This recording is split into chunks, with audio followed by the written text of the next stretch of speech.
welcome to everyone back for the third lecture. So today we wanted to discuss the role of QI in holography, and we throw some idea. I will throw some idea of entanglement entropy complexity in the context of holography, and then motivate the complexity conjecture in the holography that will play that will actually build the framework or motivation at least for this lecture to compute this complexity in QFT and of course some simple quantum mechanical system. We'll start from simple quantum mechanical system. So we want to discuss these actually. We have discussed this ADS safety. I think well, it's very brief. 2 days is not sufficient enough, but I think you may have get a general sense because I will today I will throw you various ideas. So even if you don't understand the details, I hope that you get the basic things that I'm going to say about this entanglement entropy, etc., in the context of holography, given your knowledge in the last 2 days. And of course, I will be very brief. It is not possible to do all the calculation, but the references that I will flash in the slide, you should go back and look at it. They have details calculations, and I will maybe collate compile a list of easily references and some partial reviews so that you can look through the details calculation if you are feel interested, because each of these statement, entanglement entropy, each of these statements requires one entire course. Okay. So before that, maybe I should before that actually I want to make some comment about ADS safety, because we didn't touch about anything about black hole, but I will not be able to go into that much details about black hole. But as you are doing another GR course, maybe I should talk about black holes little bit in ADS spacetime, but I will not go into much details into the subject, of course. And so I will talk about it, although we will not be required in explicit calculation, but I think this is a school I should give you a flavor, because this is like a open-ended topic that I am discussing. So I should give you all possible flavor. So I will discuss it. So just to recap that what we are doing. So this is the holographic dictionary. So we have a ADS space. So this is the cartoon of a ADS space. And in the Poincare coordinate that we discussed. So this is the boundary of the ADS, which is a flat Minkowski spacetime actually. So one can show this is what little bit we discussed. And this is the extra direction, the radial direction. There's a bulk extra direction, which is the extra direction in which gives you the bulk spacetime, the radial. So this is a cartoon of ADS5, and we have written down explicit metric for this kind of a ADS spacetime, and this is the metric of ADS in the Poincare patch, basically. Poincare patch. And as you know that it doesn't cover the whole hyperboloid, you require 2 Poincare patch to cover completely the whole hyperboloid. But this is a very useful coordinate, and most of the calculation in ADS safety, many of the calculation, not most, simplify if you choose this coordinate. And there is something more to this, because this radial direction, this coordinate R, the extra coordinate of the bulk can be identified with some kind of a renormalization group scale. And there's a very pleasing connection can be made there, but that's a story. It will take me too far away from this course.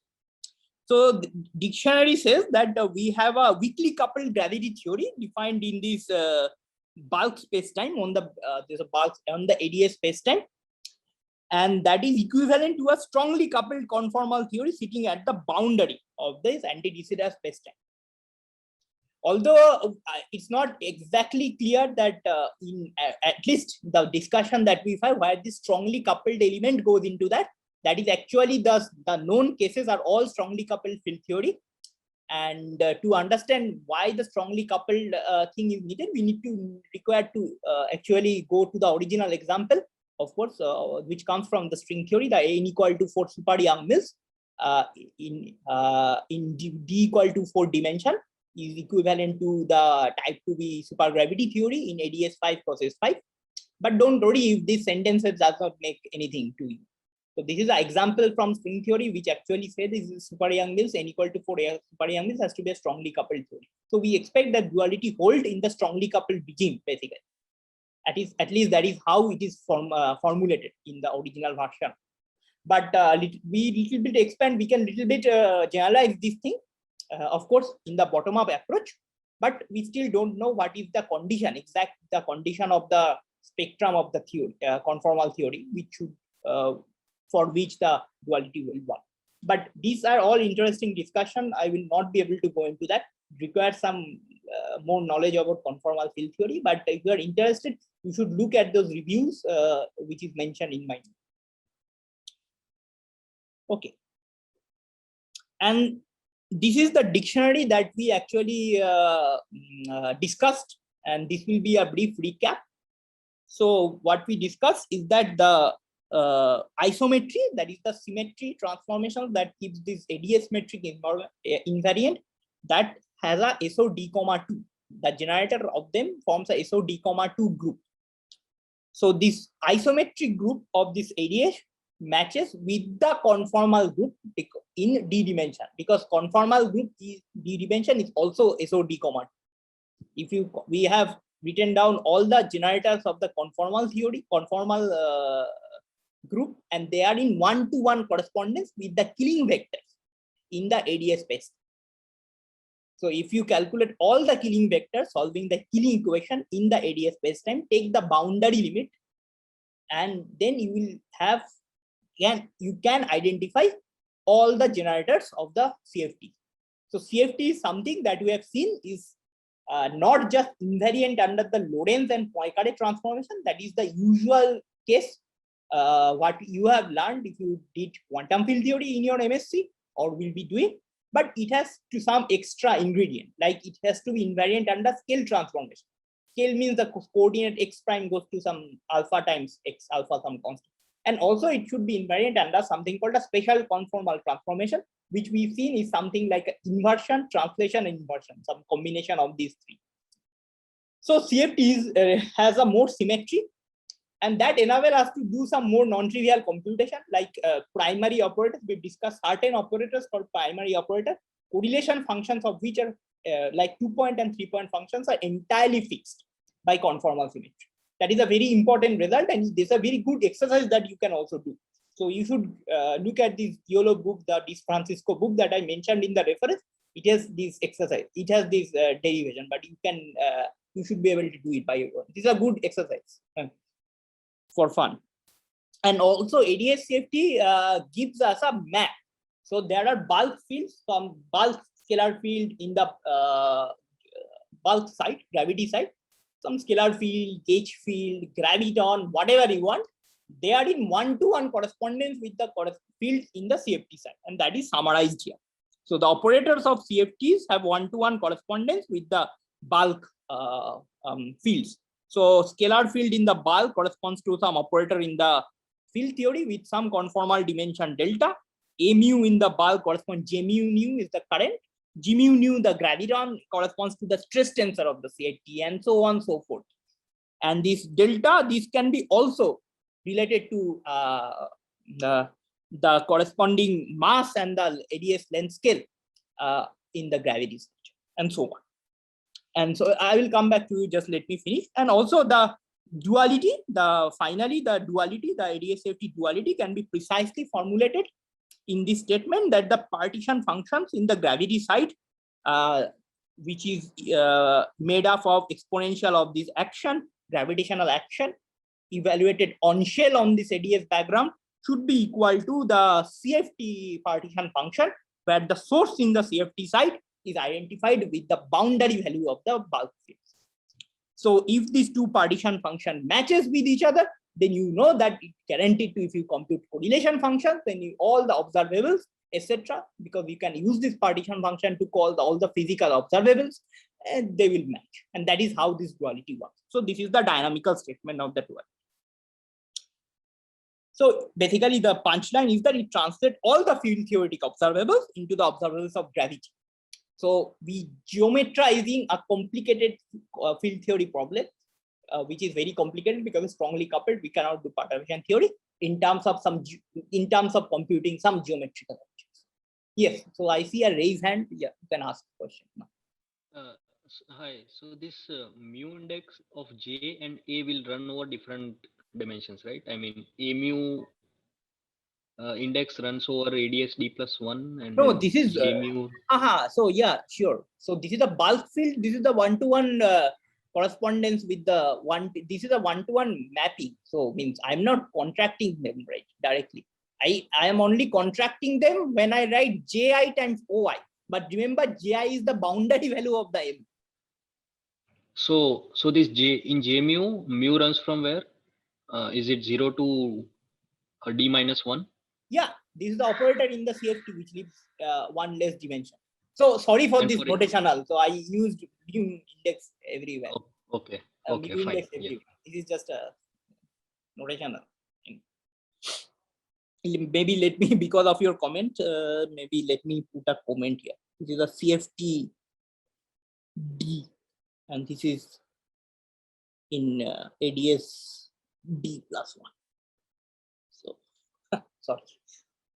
So one thing that I will going to discuss before I will try to motivate this entanglement, etc., quantum information theory complexity, etc. One thing we have didn't do is the talk about black holes in the ADS. So ADS has also a black hole, like Schwarzschild black hole. We have ADS Schwarzschild black hole, which is the solution of the Einstein equation, vacuum Einstein equation with the negative cosmological constant. Let's try to briefly say something, make some comment about this black holes in the ADS. So that will actually nicely complement our discussion. So from the ADS safety dictionary, I hope that I can lower the hand now. So if you look it quite quickly, we know that empty ADS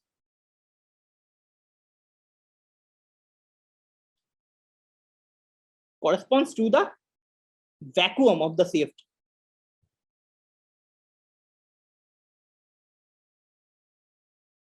So if you calculate all the correlator on the ADS background, which means you are computing vacuum expectation values of the correlator in the CFT side. So remember, the dictionary gives you between a correspondence between the geometry on the gravity side with the corresponding state in the CFT side. So the vacuum corresponds to the empty ADS, basically, nothing. And then comes the black hole. I don't have to say much. I'm sure most of you know. Black hole corresponds to some thermal state of CFT.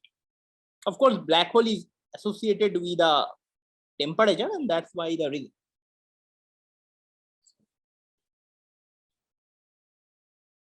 Of course, reason is not just that. You have to show that if you compute, say, thermal 2-point function of a CFT, which should match with some 2-point function calculated, say, for example, on ADS Schwarzschild black hole.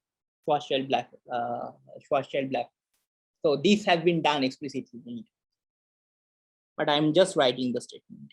Okay. So let me given this statement.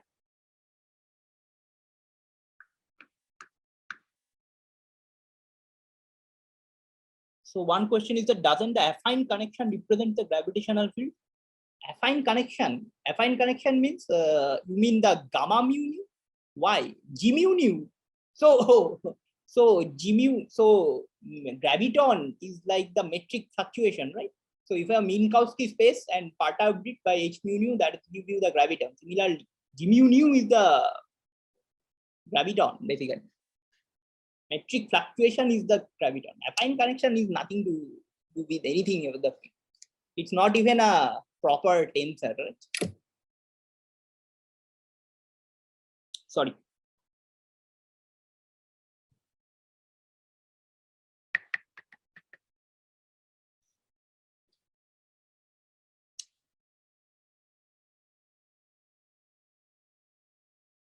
Okay, so let me write down the ADS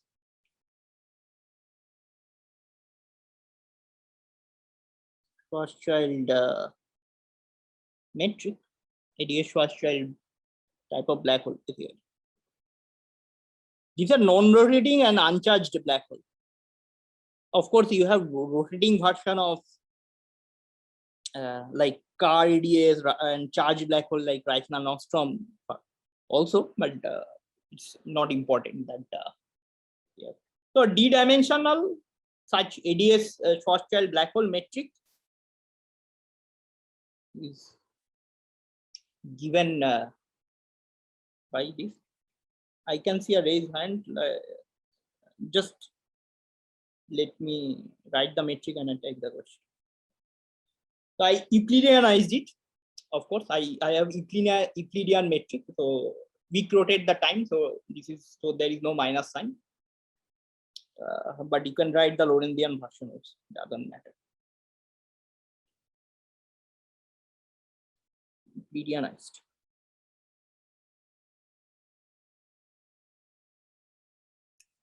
Yes, there is a question. Yes, you can ask. Hello, sir. Yes. Yes, sir. This black holes in ADS is not a physical black hole, right? So means how to visualize this black holes means No, this physical picture of this then black. you cannot visualize any black hole. But this is the, you have a black hole solution ADS which corresponds to the thermal state in the CFT. Well, ADS space you can argue what your question is argue. You can argue that why then we are even doing ADS safety. ADS space we are not living in a ADS space. We are living in a positive mathematical space. Yeah. But ADS safety is a mathematical tool, as I am emphasizing it. You can see it two way. The way I use it, at least my generation use it, is the bottom-up approach to predict something in the strongly coupled field theory side. That is one just for the computational calculation and point of view. Also, if you come from the top-down approach, there is a string theory motivation, and this is one of the platform to understand some perturbative quantum gravity calculation, which is otherwise very difficult in the original string theory. This is the motivation of looking ADS safety. Of course, nothing is there in the sky actually, but the lesson that we learn from that can be extended to other cases. Like people try to do extended flat space holography and so on without too much success, I would say. So let's take it as a computational approach. And I hope that it will be clear when I give you a bigger picture in terms of quantum information. And sorry, black hole cannot be visualized anyway. That's waste. You can have indirect evidence of a black hole by accretion based by the photon sphere shadow, but theoretically you can all derive those things, shadow, etc. If you are doing JR class, if you heard this term for ADS black hole also. But of course, we are not in ADS this time. Yes, another question. Hello, Professor. You said bottom-up approach and top-down approach. So, what are the basic differences? I mean, what do you mean exactly? Bottom-up approach, I'm just stating this duality. I'm not referring to where this is coming from. I'm just stating as it is. I'm without referring to what precisely where there is a, if without referring to the thing is that do we care about the UV theory? There is a UV theory which is supposedly the theory, our quantum gravity theory. We don't care about that. So we are doing like effective field theory, the low energy limit only. But if you want to care about that, the origin, where the actual known example can, then you have to dig into type 2B supergravity theory. Actually, type 2B string theory, then type 2B supergravity, then ADS safety comes in some limit. Okay, so basically we are accepting the duality, and we will exactly from there. That's the bottom-up approach. Exactly. And top-down approach is basically that is more rigid. Question from where does it come from? Exactly, that is more rigid. Actually, that is more rigid. But see, it has a tremendous success in the bottom-up approach. It has predicted very non-trivial features. We believe that is true, and I believe that we should say that it's just not a CFT with a ADS duality. I will make little bit controversial statement, which is like a quantum many body system is equal to some quantum gravity in ADS, something like that. This is like my philosophy of doing this. Okay, thanks.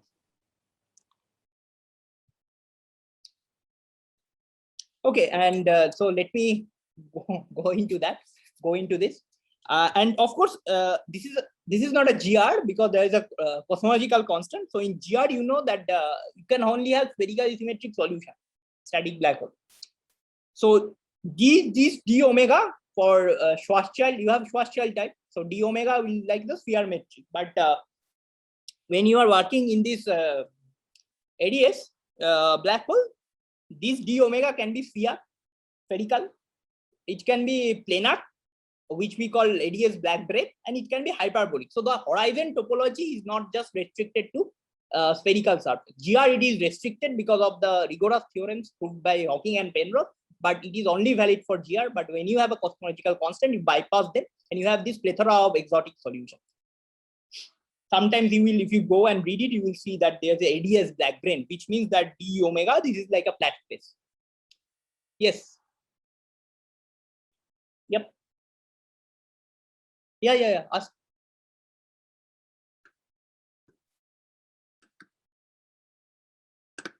Hello. So, like, what kind of geometry would induce what type of information on the CFT side? How do we know that? Like, for example, you wrote here that an empty ADS gives us information about the vacuum of CFT, and a black hole a black hole in ADS would give us the thermal state. So, like, this description of what geometry will give us what information about CFT, is it written in, like, does ADS CFT itself describe it, or do we have to do it like No, this is ADS CFT fair. You compute correlation function both sides. It should match. This is the dictionary. This is the dictionary. Okay.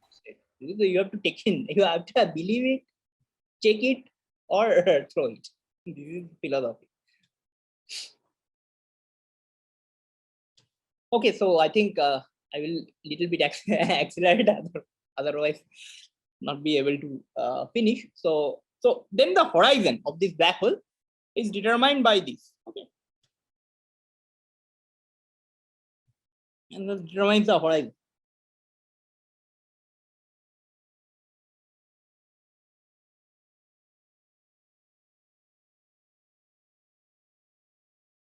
So for ADS Schwarzschild, this f of r looks like the following.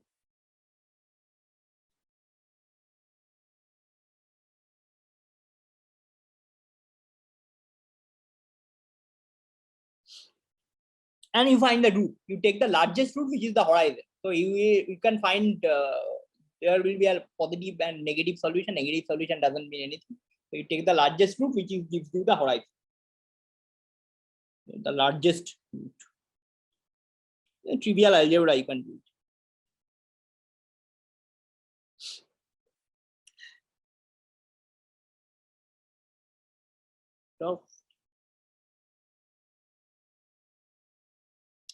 So this is the metric. And one more thing that I wanted to say is that how to calculate the temperature of this black hole. Probably many of you know it's algorithmically that fine surface gravity, that is temperature. But let me see, let me tell you how to actually do it without remembering surface gravity formula, etc. So first expand the metric near the horizon, r equal to rh. Okay.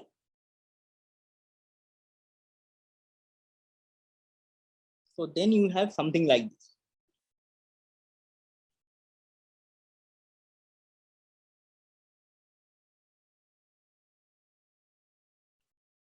So this was the first the way the interpretation of temperature associated from coming from thermal field theory is given by Hawking.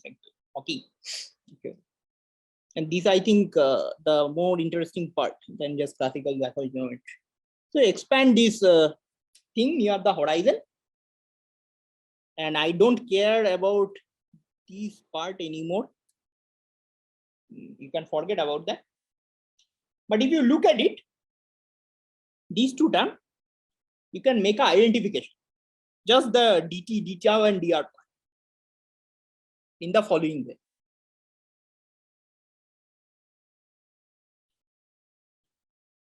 So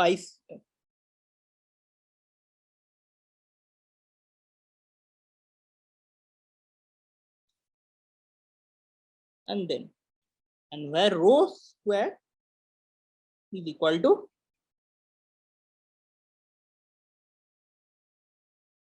F prime RH is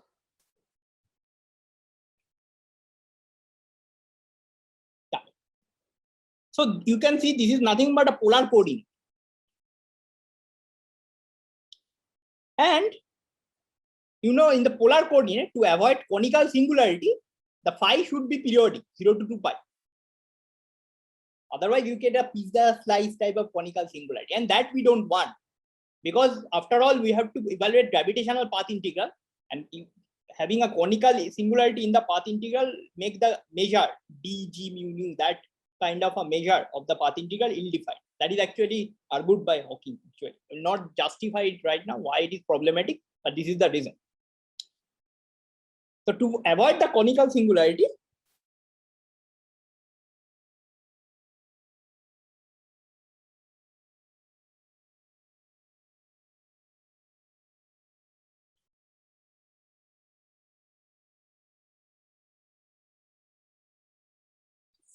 this phi should be periodic.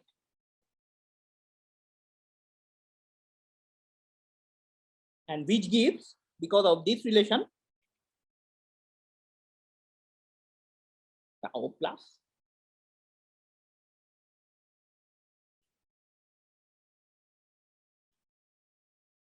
and now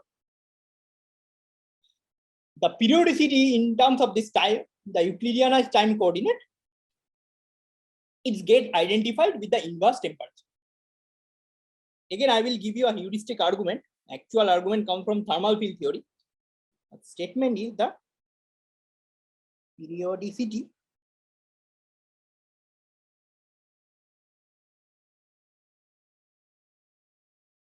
in Euclidean time can be identified with inverse temperature. Sometimes you're in more statistical field mechanics notation is beta, and T is the temperature. Or rather, we call Hawking temperature, because he gave the derivation of that. I will say T Hawking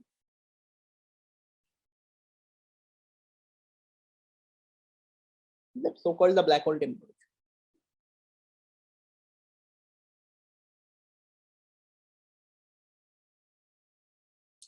So you can think about roughly, I give you a heuristic argument why this is. Remember the partition function. So thermal partition function from your statistical physics is z equal to trace of e to the power beta, which is 1 over t times Hamiltonian. Is the canonical ensemble. Think about canonical ensemble. Trace of e to the power minus beta times h bar. Now in the gravitational path integral, we have exponential of s. S can be related to Legendre transformation to Hamiltonian, but S will involve dt and the integration over the coordinate. So you can make the comparison and roughly say that dt coordinate integration will give you the actually the beta, actually the periodicity in the time, because this is a Euclidean time, gives you the temperature, this beta factor, inverse temperature or the beta factor. So the upshot is that whenever you have periodicity in the time direction, that actually will help to identify with some sort of a temperature, inverse temperature, and that is true for any type of this kind of other horizons also, whenever you can define it. And given this notion, remember your statistical field, given this, you can define your free energies U minus ST, that is T of log of Z, partition function, statistical physics. U is the internal energy, which is minus d beta log of Z, and S is the entropy. Black hole. Of course, this is black hole.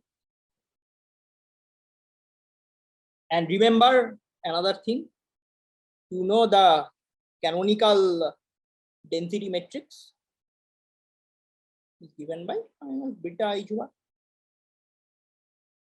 times Z.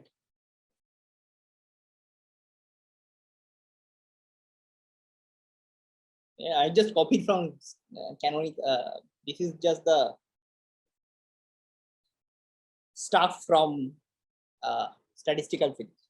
Now we know from the ADS side, now we can calculate this free energy. Given this temperature, notion of temperature, we can calculate free energy and entropy and prove and show that this is precisely area by 4G Newton. Of course, the idea does not require ADS-FT, but you can use ADS-FT to calculate and show prove area by 4G Newton in this context. It's a nice derivation you should do. So you know that Z gravity, Z is roughly equal to exponential of, so not roughly, this is the, if you're doing a saddle point analysis, so it is exponential of minus S. Exponential action evaluated on this ADS T plus 1, in this case evaluated on the ADS Schwarzschild diagram. So if you plug this in this formula, then you know that F gravity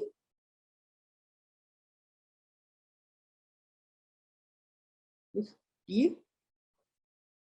ADS D plus 1.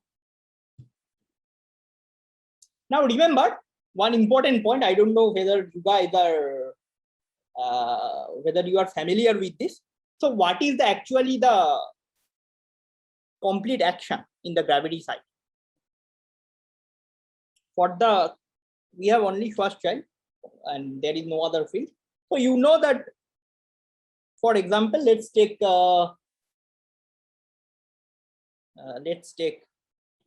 example, let's take ADS 5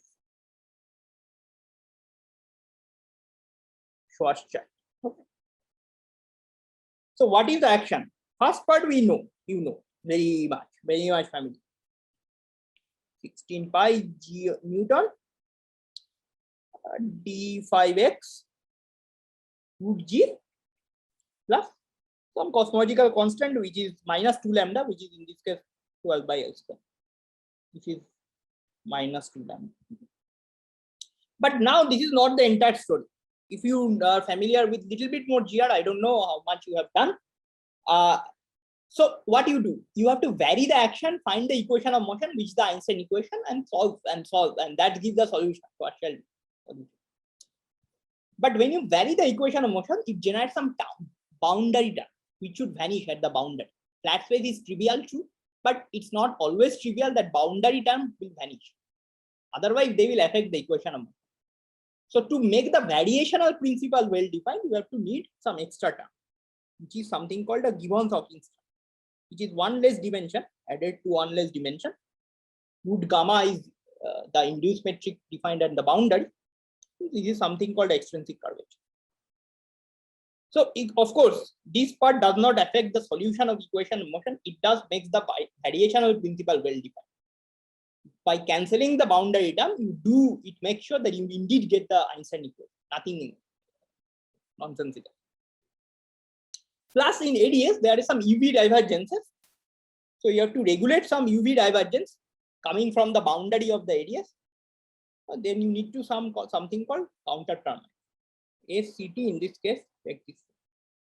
Of course, if you're not familiar with this counter term business, just get the concept and you can go back and do like little bit renormalization, etc. You will understand. But I'm just throwing you some ideas. So this is so-called the boundary, which is Z equal to 0 in Poincare coordinate. So it will have a V divergences. So you add this term. This cancels V divergence.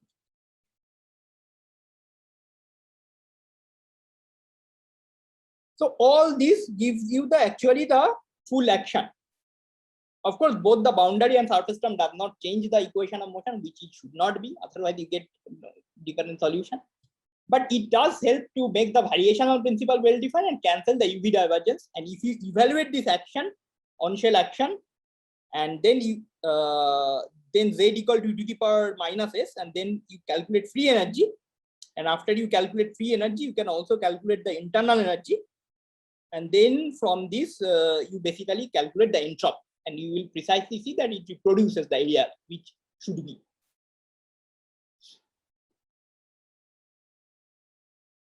So this is how you calculate all the thermodynamic quantities in the statistical physics. So these thermodynamic quantities that you calculate from the gravity side supposedly match to the corresponding thermodynamical quantities in the field theory side.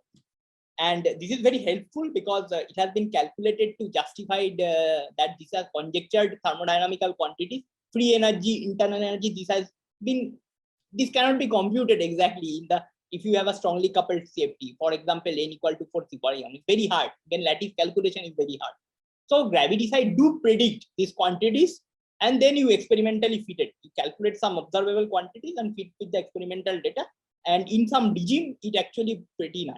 And this is one of the, you can see the success of the ADS-CFT to predict something successfully. I will say a little bit more about that, but I hope that this should excite you. Okay. So this is what I wanted to say about Schwarzschild black hole. I think this is more than enough, because our agenda, we should finish our agenda of discussing QI role in gravity side. That I will go into next. So I will pause here. So if you have any question, you can ask. I can see a question in chat. Does the proof of this come from string theory? No. So string theory only give you an example, no proof. Sorry. So if you can prove ADS-CFT, that will be remarkable. Actually, I encourage you to think about that. That is remarkable. There is no proof. It's a conjecture.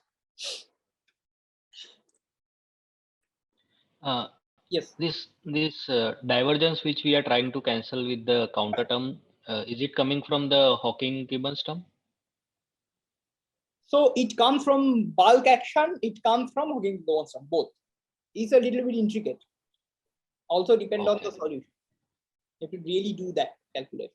For this case, ADS5, it comes from both, and that both this Z cancels from the this particular counter term. I didn't write this counter term ad hoc. Actually, this can be actually have the process algorithm to derive this counter term.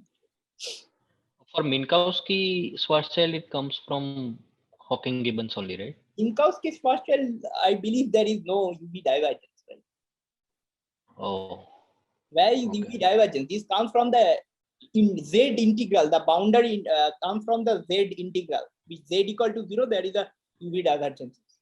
And in ADS-CFT calculation, always there is the UV divergence. From entanglement entropy complexity, always there is the UV divergence, which actually corresponds to the fact that there is a field theory and there is the infinite amount of short distance divergence in quantum field theory. But Minkowski spectrum, as far as I believe, there is no such thing. No, I meant Schwarzschild black hole in Minkowski. I mean asymptotic Minkowski. No, I understand. I understand Schwarzschild black hole, but there is no such divergence. Do you recall? As far as I can recall, there is no such divergence. Because if we take this limit of capital R, the radius to be infinity, I think the surface area term comes from the Hawking-Gibbons. Surface, there are two contributions. One is the variational principle. You have to make the surface terms at the boundary goes away.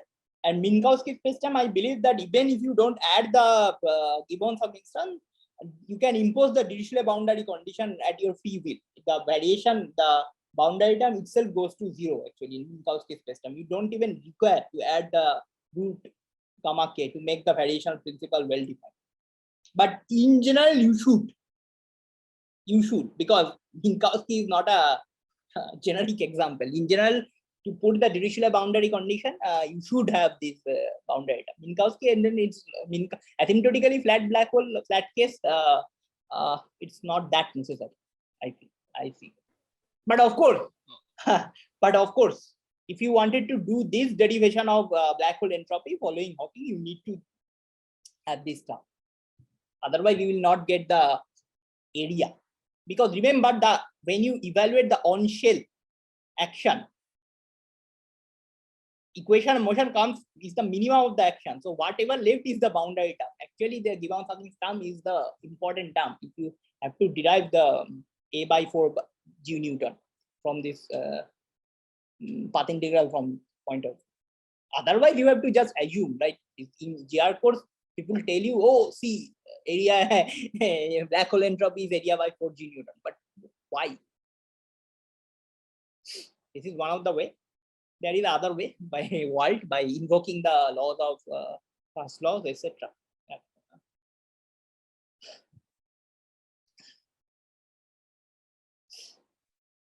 So the book I refer by Johanna Admanger and Martin Ammon has a very nice, concise introduction about this in early chapter, either chapter 1 or 2. So please look at it actually to understand this more precisely.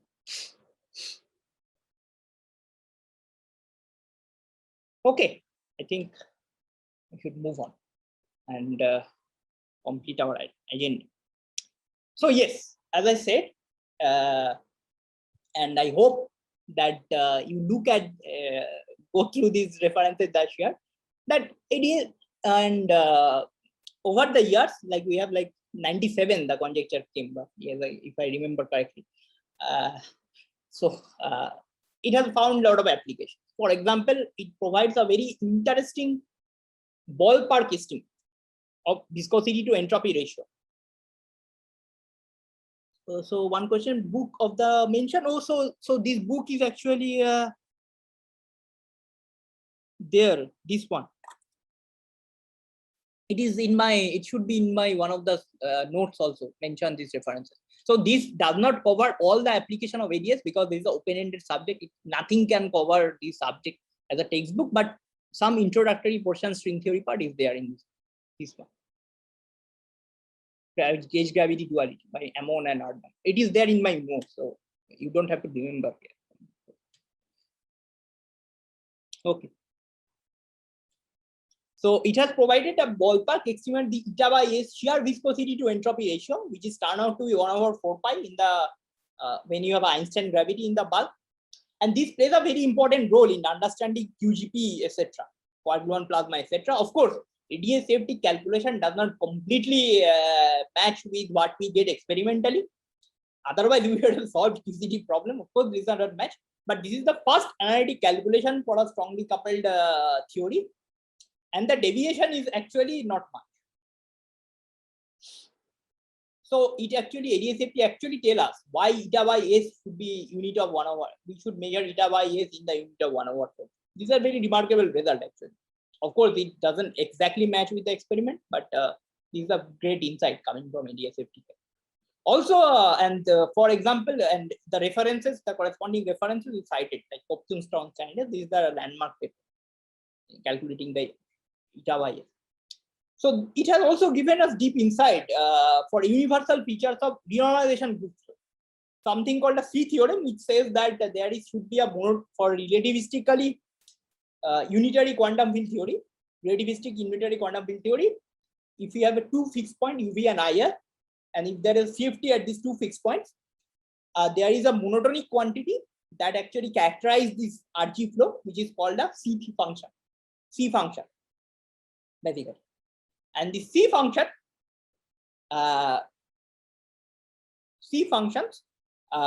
actually helped us to actually gain some information about the RG, and it has like a efficient tool. ADS safety is proved to be an efficient tool of proving RG flow. Also, it has given remarkable insight actually on computing various hydrodynamical transport coefficients. In fact, some of the transport coefficient which is actually missed by usual calculation, predicted from ADS safety. Of course, the exact value does not match with the experimental value, but at least some transport coefficient is calculated, motivated by some computation ADS safety, which is actually recently found in experiment with the Bell-Saming. So all these references cited above, cited here. So if you are interested, you should go. I will share these slides. You should go back and check at these references. So given these diverse applications, we want to more generally argue, at least the point of view I am looking at it, from the point of view I am looking at it, like some quantum gravity theory in the ADS bulk is equal to some kind of a quantum many-body system in one lower dimension. Little bit, we want to little bit extend the scope of this duality. But even if it has a great success in predicting and computing many various things, we don't know exactly the mechanism of ADSF, why it should work, under what circumstances it should work. So you see, we have a nice picture where you have a field theory boundary, and there is a bulk description like this emerging out of this microscopic degrees of the quantum field theory. So why this kind of a bulk theory this geometry will emerge from certain microscopic degrees of freedom? The mechanism behind it, we don't understand, of course. So this is one of the challenge actually in recent times to understand it properly, or at least gain some insight into it. At least try to demystify how this holography works. And there are various approaches, and each of them are various interesting, like conformal bootstrap, using techniques of amplitude, etc. And using quantum information theory also provided a lot of insight into the subject of demystifying hologram, how this bulk gravity is emerging from certain microscopic degrees. And our lecture is focused on that. Using tools of quantum information theory, can we understand something about the gravity? And one such popular tool is something called entanglement. We start from there, actually. Of course, our main target in the last two class, at least, is something called circuit complexity, but I will come to that. So let's see what is entanglement, and you will get a flavor of how that this can be computed in ADSF, and where this is insufficient, and that requires to have that will necessitate some other measures. But before that, let me briefly refresh your mind about quantum entanglement. This is simple quantum mechanics. So consider a two-particle system, the Hilbert space. You can have you can write it in a tensor product structure, HA cross HB. A and B are the two particles, and a generic state can be written like this. Of course, these two particles can be any spin half, anything, whatever you want. So we say that if we can, let's consider two spin half particles, for example. So now we say that if we can factorize this wave function, then we say the state is not entangled. This is the notion of entanglement. So for example, this psi1, you can write as a product of particle A and particle B state. So this is not entangled, we say. But on the other hand, you can write down this psi2. This is not factorizable, because you see, first this is, let's call A, this is B. So this cannot be factorized like this. We call this is entangled pair. And this is nothing but the VPR pair, the famous VPR pair, which must have seen in quantum mechanics, basic quantum mechanics. So now how to make this statement quantitative? What is the measure of entanglement? What actually the quantity that we calculate and say, yeah, it is non-zero, so it's entanglement, there is entanglement. Let's try to define that. So one way to do this is to define something called the entanglement entropy. So the first step is to define something called a density matrix, which is defined by this outer product of this quantum mechanics team. Then we define reduced density matrix. Suppose we want to calculate the reduced density matrix of A, that is, we trace out the other one particle B. So which is defined by this. So we trace out the B, and which is done by this. And then the entanglement entropy for A is defined by the von Neumann entropy, which is defined by minus trace of rho A log rho. Of course, you could have traced out A and calculate the von Neumann entropy using rho B, and they should be same. If the starting point is pure state, then rho A, SA and SB should be the same. That you can prove it. Now, whenever this entropy is zero, we say there is no entanglement. Whenever there is non-zero, we say there is some amount of entanglement. And of course, there is a simple exercise. If you take this state, you can construct the density matrix and then reduce density matrix by tracing out one of the spins, which will take this form. These are very simple quantum mechanics exercise. If you haven't done so, you can do it in your home. And you can check that for this kind of a state, if you compute this row of A, this takes this form, and S of E is basically 0. Because you see the eigenvalues will be like 1 will be 1 log of 1. And if you take this state, the EPR state, you calculate the entanglement entropy, S of the reduced density matrix, then S of E is log 2. In fact, this is called some maximally entangled state. So if you have n spin and it has log of n, then it's maximally entangled. So far so good. This is very quantum mechanics. Now we wanted to extend this for quantum field theories, of course. It is very subtle. Quantum field theory is not just 1 degree of freedom. There are many degrees of freedom. So one way to visualize is this, that you discretize your theory on a lattice. So there, take a lattice, you discretize your field theory. Each of the point is of degrees of freedom. You take a subsystem A, which is shown here red, and try to compute the entanglement entropy for the subsystem A by tracing out all the other degrees of freedom. And we still use the von Neumann entropy. Of course, you can challenge me whether this formula can be computed or still true for field theory. I will say the answer is simple. Especially for gauge theory, there have to be some modification, and there is a part of ongoing research also nowadays, I can see. But let's not go into that. Let's stick to this, and more or less usual quantum field theory. I think for all our practical purposes, we can use this same formula without any modification of this von Neumann entropy to compute entanglement. Also, it can be shown that for the ground state of relativistic invariant quantum field theory, or some few low-lying state, the entropy is proportional to the area of the boundary between the region A and its complement B. So you take a region A and you want to compute entanglement entropy for this A. So entanglement entropy turns out to be proportional to the area of the boundary, not the volume, but the area of this boundary, the region. And in terms of lattice picture, you can see, of course, that intuitively you can view that is to be case, because you see that if you try to trace out this system, it will pick up the entanglement entropy on this actually counts the number of that is link that is cut by the boundary. So it will be proportional to the area of the boundary of sub region or the entangling region. And it can be shown that if you start from a pure state, SA equal to SB. This is just a proof you can do. And also this also motivate this area law, because you see if SA and SB are equal, what can they be scale like? They scale like only thing that is common between A and B, which is the area, which is the shared boundary. So it scale like the area of the shared boundary. So this also actually motivates that the Y entanglement entropy scales like the area, not the volume. For local quantum field theory, of course, this is not, none of these are proof, and there are exceptions. You have non-local quantum field theory where entropy actually goes like a volume, but let's not go into that. And one other quantity that one compute, usually something called Renyi entropy.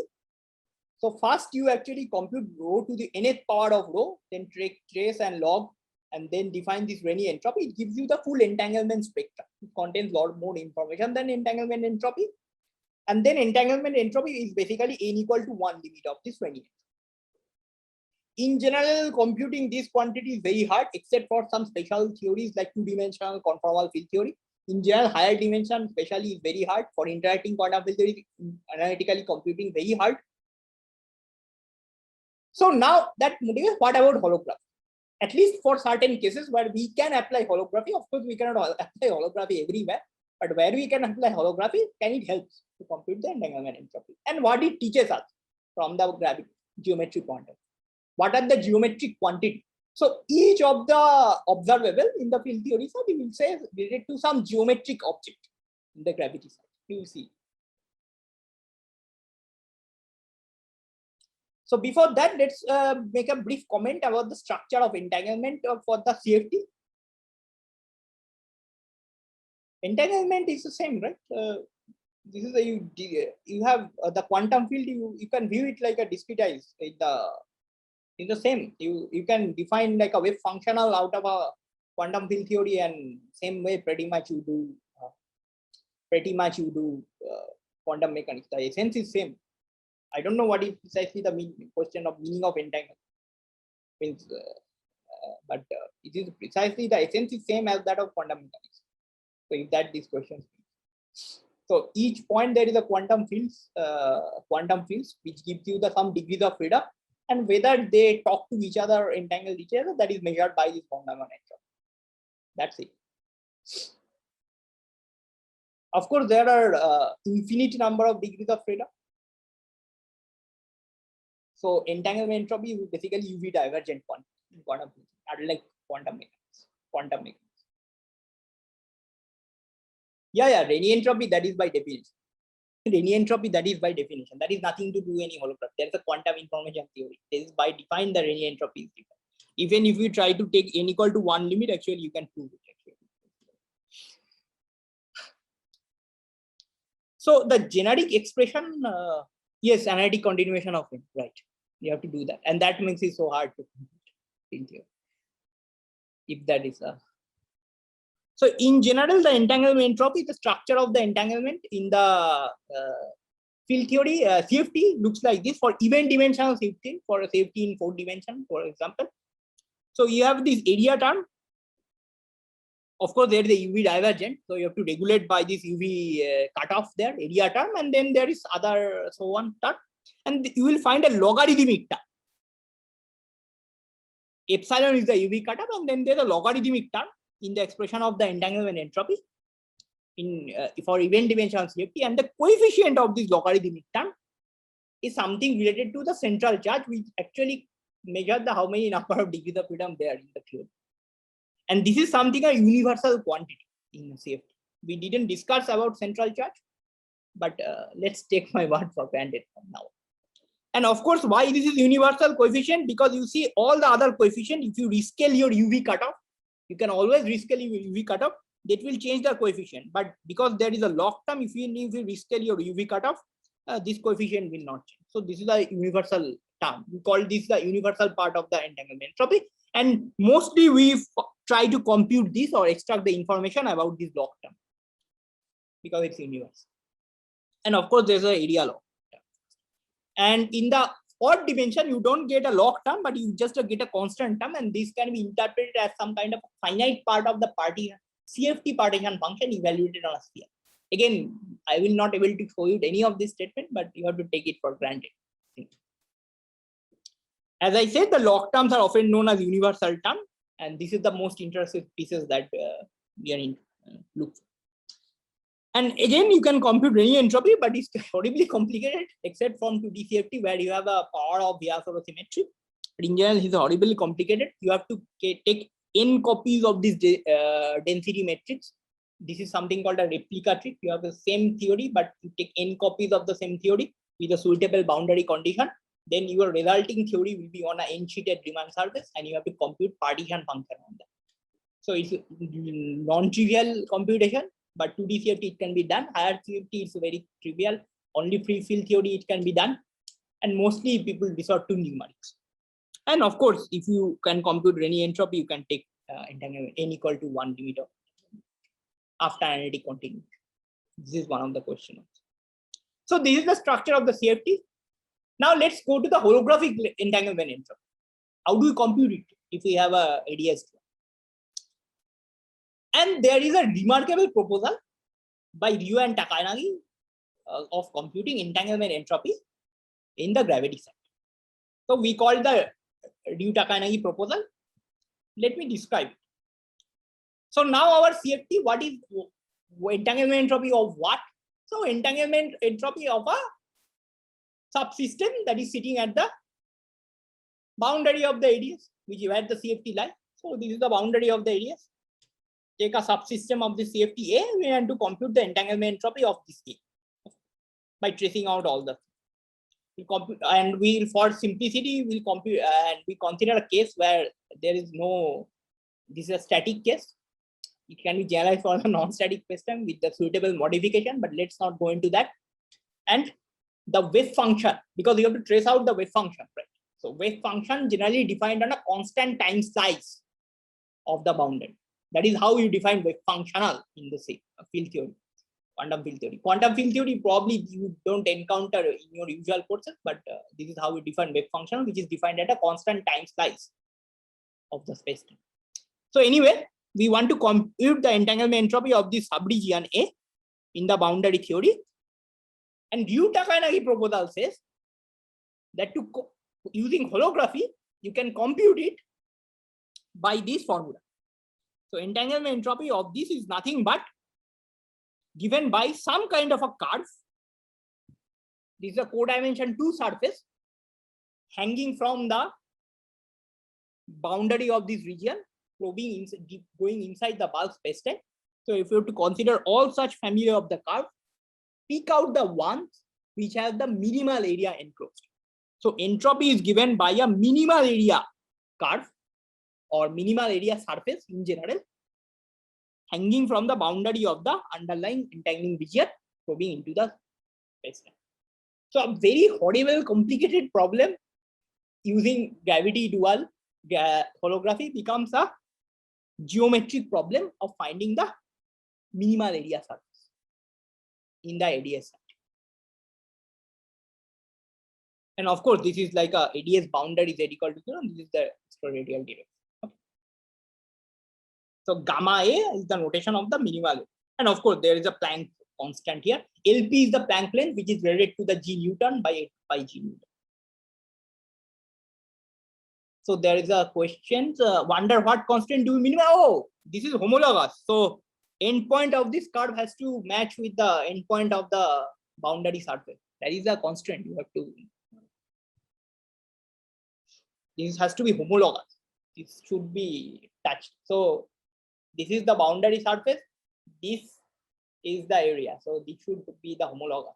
So touch the boundary. This is the constant. This is the boundary condition you have to put it.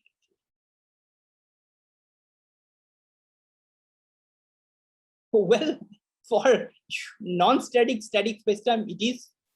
For holography, it is. Even if you have a generalized version of it for non-stationary spacetime, there is. I don't know when minima always exists means beyond holography. I don't know.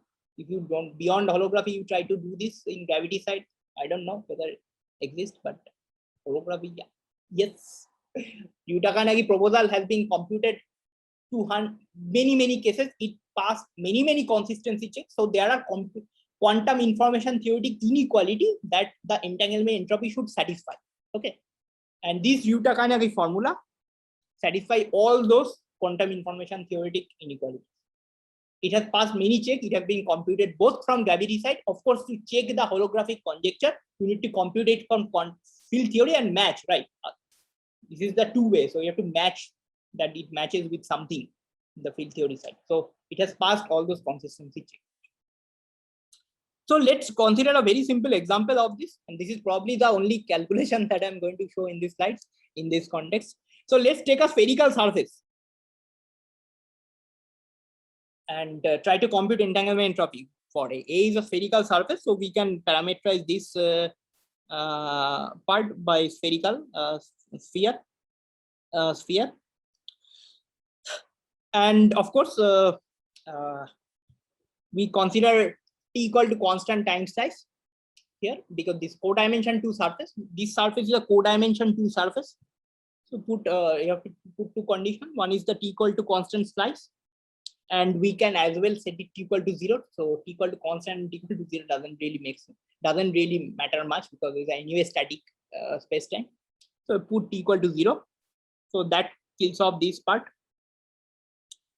And we have to parameterize this, then we have to parameterize this gamma.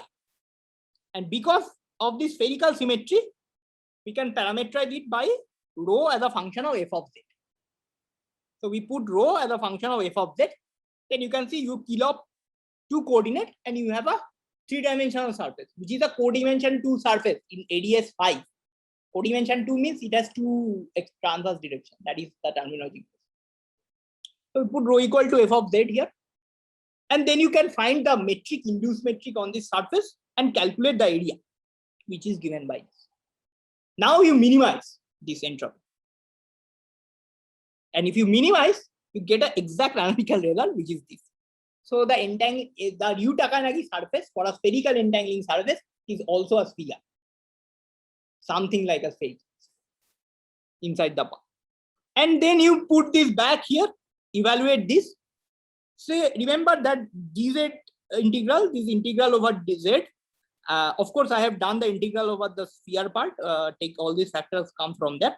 Dz integral from 0 to infinity, and again z equal to 0 boundary there is actually a UV divergence. So we put a cutoff epsilon and expand this entropy around this UV divergence. So you see it reproduces exactly the CFT structure. This is the area law, R square. This is the R square area of this surface, area law. So it should be here the area of the boundary of this. R square is the area of this spherical. And then you have log R by epsilon, and this coefficient you can actually match it with the CFT parameter to deduce that this is nothing but the central charge if you have uncertain gravity.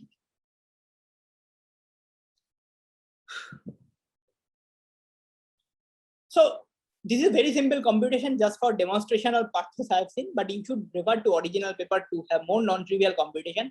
It has been done for non-stationary black hole, suitably modifying this proposal, and so on, many places. And too many to cite. I may give you some references later in my note when I uploaded it. So over the years, he has put a lot of important information about the emergence of this bulk geometry from the degrees of freedom.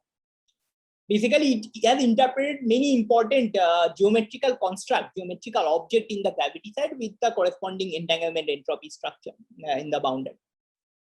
So there are several constructions like tensor network, etc., via which actually one can actually see that how E plays a very important role to demystifying some of these bulk emergence from the boundary microscopy degrees of freedom. And there is a very interesting subject called tensor networks, by which you can see that how this geometry is evolving.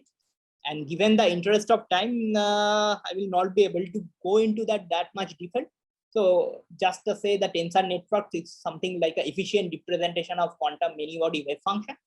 And there is some tensor networks which gives you an emergent hyperbolic geometry, which is like a time slice of areas.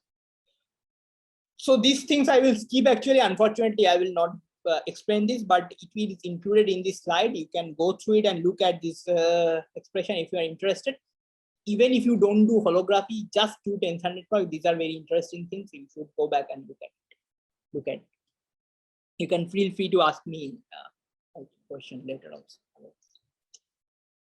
Now let's try to eventually go to our main thing. Why we needed some extra, why E become insufficient.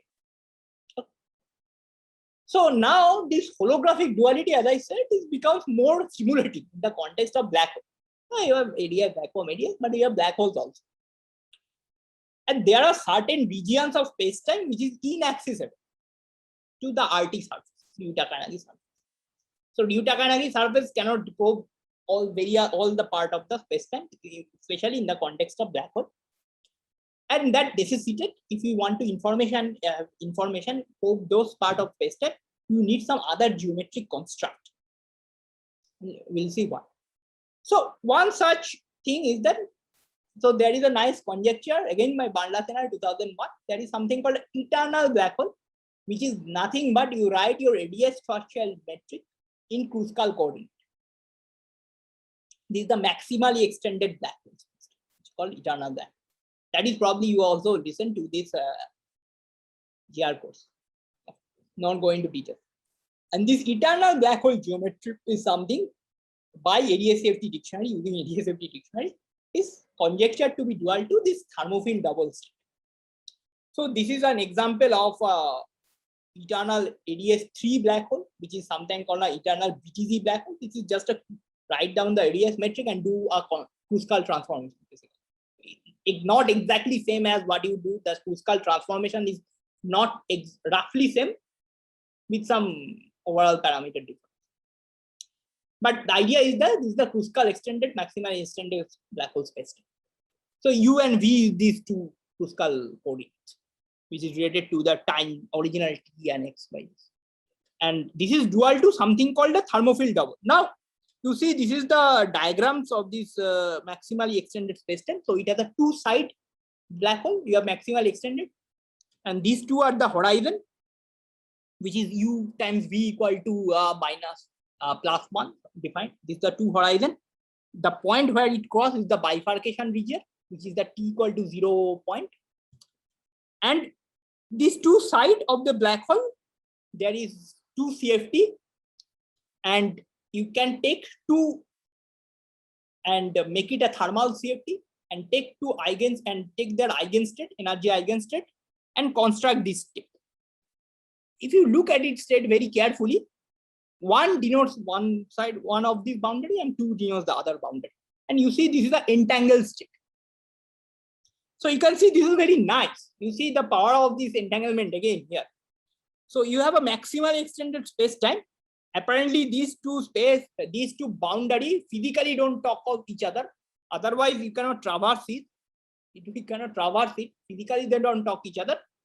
But they have a entangled, you can construct this thermophile double state entangled state, which is dual to this kind of a eternal black hole geometry.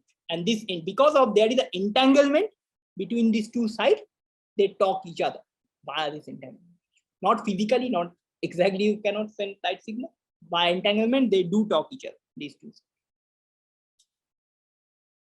And in this context, if you try to calculate the entanglement entropy, let's pick out 2 subregion, A and A prime at the 2 boundary, and try to compute entanglement between for A and A prime with the rest. So at t equal to 0, the Ryu-Takayanagi surface is shown by the blue line. This can be calculated, and this can be calculated actually, and, but I'm not showing the calculation. And in the top-down view, you will see that this is the A subregion at the boundary. This is the A prime, another A prime, and the Ryu-Takayanagi surface actually is a continuous surface. Start from here, go and join the other A prime. So this just join this A and prime. So this is the top down. This is the top down throat. Now you time evolve A and A prime. Time evolves A and A prime. And you can see that very quickly this Ryu-Takayanagi surface become disconnected. There is a phase transition happens, and the Ryu-Takayanagi surface is actually becomes combination of 2 surfaces. One just encircling A and another just encircling A prime. So in terms of this picture, Ryu-Takayanagi surface comes out of the horizon. It veneered out of the horizon and encircled. Veneered out of the horizon. So if you try to time evolve with the hope that this blue line will go into the horizon, which is this region, it does not happen. Very quickly, it comes out of the horizon. So Ryu-Takayanagi formula or the extremal surface cannot probe the region behind the horizon. And of course, you know that we know that there is interesting physics behind the horizon, and we want to probe that. So entanglement entropy is not enough. This is the tagline of such kind. Entanglement is not enough to probe the region behind the horizon. So you need new geometrical construct to probe the horizon. And we will see that, what it is. So let me pause, and if you have any question, you can ask now. Actually, I have almost finished. I have 2 more slides. Okay, so let me go ahead. Now, to probe behind the origin of the horizon, there are 2 interesting objects that has been conjectured by this set of people, Susskind and company. And also there are many explicit calculation done by Rob Mars, etc. Maybe I will collect the reference and upload it. So one is that it's just a simple generalization of the entanglement entropy. So you take 2 subsystems, instead of codimension 2 surface connecting these 2 systems, 2 sides, you take a codimension 1, which is a volume slice, space-like volume slice connecting this 2 subsystem at the 2 boundary. And another one is this particular, consider this particular region of the spacetime, which is something called a Wheeler-DeWitt spacetime. It comes from some domain of dependence argument, but let's not go into that. So this particular region of the spacetime, which actually touches the subsystem under consideration at the boundary, and you evaluate the gravitational action in here. So this conjecture is known as the volume conjecture. So you take this, consider all possible slice, volume slice. It's just one more dimensional, one higher generalization of entanglement entropy, right? Yuta-Kanagi said this red line should be a surface, but we say now let's not connect by a surface, let's connect by a volume slice. And we have to pick out, the proposal is to pick out those volume that maximizes the volume. It's aim like Yuta-Kanagi, but instead of surface, you take a maximal volume, basically. Instead of minimal surface, you have maximal volume. And then also another called is complexity equal to action conjecture, which says you evaluate the gravitational action in this particular patch. And that will help us to probe this interior of the horizon. And it can be shown, it has been done many calculations in the geometry side, that both of these two, when you time evolve the system, unlike the RT surface, both of these two probe goes beyond the horizon, probe the region inside the horizon, and it keeps growing even after the thermalization time. Thermalization time is from the boundary point of view where the entanglement gets saturated. That's what we call thermalization time. So it goes beyond, it keeps growing even when the entanglement entropy gets saturated. So when these kind of things behave, so entanglement entropy actually gets saturated. Something like this happens. You plot E by T, it increases, but when this Yuta-Kanagi is discussed, so you can check that it becomes saturated. But this volume, these two new objects keeps on growing even when the entanglement entropy saturates. And one can calculate the growth rate of this object, and the value saturate at late time, and it is proportional to the energy of the black hole. And if you have angular momentum charge, that is also there. So the growth rate of these two new objects also saturate at very late time. Of course, you know that this cannot go forever, right? Because at some point space-time ends. There is a real singularity, it should stop before that. But this rate of growth, that is dc dt, also saturate at very late time, later than at least entanglement. So you can see that these two objects have a potential to probe physics beyond the horizon, and they have this, they grow as a volume. The rate of growth is actually saturated proportional to energy of the system.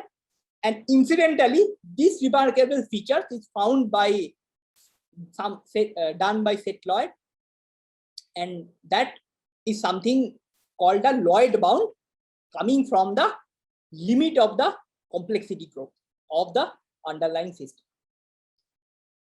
And motivated by this growth rate saturation, this Lloyd bound, which comes from the growth saturation of the growth rate of complexity from the quantum information theory side, these two new objects in the holographic side are conjectured, I said emphasis, conjectured to be dual to something called a complexity of the dual field theory state. Of course, it's a conjecture at this point. We don't know whether this is true or right, because we need to perform some field theory calculation which we don't know even properly how to do complexity calculation. What do you mean by complexity in quantum theory even? So we have to verify this conjecture, because see, ADS-CFT works both ways. Conjecture here, you should be able to check it in the field theory side, at least for simple example. So this is the motivation, that these new interesting objects are conjectured to be dual to some complexity of the dual field theory side. And I put a question mark that what do you mean by complexity? What do you mean by complexity of dual field theory state? How do you even compute it in quantum field theory? Of course, computing complexity is even, we are only in a preliminary stage. In fact, we can even boil down, dilute this question, that how do you compute complexity even in some simple quantum mechanical system, which we will do even before quantum field theory, which we, of course, we don't have a concrete answer yet. We'll take some simple like harmonic oscillator type of quantum thing and try to define notion of complexity and see what interesting thing we can learn. So this holographic conjecture motivate us to compute this so-called complexity, the meaning of which I will make precise now in the quantum mechanical systems, and then we will see generalization of. So I should put a disclaimer here, because see, from this point of time, from this point of slide, you will really see something open, some open-ended things. So we are a regime, we are in an exploratory regime, we are learning some new quantities. You cannot find this in textbook, all these things. So I will do it from calculation from some paper. So this is really something which is a new regime, and we will see what interesting thing we can do. That's the main target. So what is complexity actually? So what is the notion of complexity? So this is a subject which is very important thing in quantum computation and also computer science. And I am not even a quantum computation theorist or computer scientist. And so I will, as I said, that I will give you my perspective on the subject based on what I know. So generically, what computational complexity means is that it actually categorizes various tasks by their degrees of difficulty in simulating by a quantum computer. So generally they are categorized by the time of it, the time it takes to get some particular outcome. You may have heard of something like P, NP, BQP, this kind of thing. So although it has generated in that area in that quantum computation theory, it has a lot of important application in quantum many-body physics also. So there are some interesting applications, which is here, which is paper. You should go back and look at them. So it helps us to actually devise efficient numerical simulation technique to solve one-dimensional many-body physics. That it has shed important light in that simulation of many-body physics. But now, what we will do, we will focus on a particular notion of complexity, which is called circuit complexity. Why? You can ask me why suddenly circuit complexity? Because we thought that, again, because we believe that this is the thing that can be adapted, at least can be computed for quantum field theory, and believe it that the features that coming from this should match with, at least qualitatively. We are not in a position to make a direct comparison with holograph, but at least qualitatively we can generate the features of holograph, like volume, etc. We will see. So what is circuit complexity then? So circuit complexity asks the following questions. So how difficult is to prepare a particular state? Suppose I give you a complicated quantum many-body state, how you want to simulate it in the experiment? In real life, you will have only some simple reference state. For example, you have many spins in an experiment. You can only easily create some simple state like where all spin out. So we call this a reference state. Then the challenge is to build a circuit, which is like a big unitary operation in quantum mechanics, which will act on this reference state, and as an output, it will give you the required target state. Now, in practice, you will have only some particular gate given to you, which is a small unitary operation. So this big circuit is broken into some conglomeration of gates, right? Quantum gate, like exponential of Pauli, like quantum gates. It acts on the spins. So this, you can build a circuit if you are given a set of gate. You are given a set of gate, and you have to build this circuit, which will generate as the output the required quantum many-body state. Now the question is, what is the most efficient way to build this circuit? That is, you build a circuit, because these gates are like operators, they don't commute with each other. So what is the most efficient or optimal arrangement of the gate such that you get the most efficient circuit which will generate that required target state? So basically, we like to minimize the number of operations that we perform. Operation means minimize the number of times a particular gate. Of course, this will depend on choice of this reference state and the state you want to reproduce. Also depends on the set of gate and so on and so forth. And the circuit complexity that we'll try to compute precisely gives the answer. What is the minimal number of gate that will be required to build a circuit, which will give you the output, the required state. And this is what we will. So here I will end. Sorry for going a little bit overboard. Here I will end. So I will recap some of these things to the next class and try and give you and try. Then we will first try to set up the computation of circuit complexity for a simple quantum mechanical system and discuss all the assumptions in gory details, because you will see there are a lot of assumption, a lot of confusion. Of course, this is an open-ended subject. I don't know, some questions I may not able to answer you. So you should feel free to ask me questions. It stimulate new ideas. We'll do a details in a simple example next class.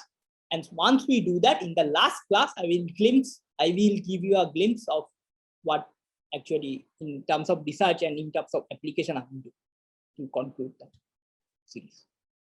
So I will end here. If you have any questions, so you can ask now.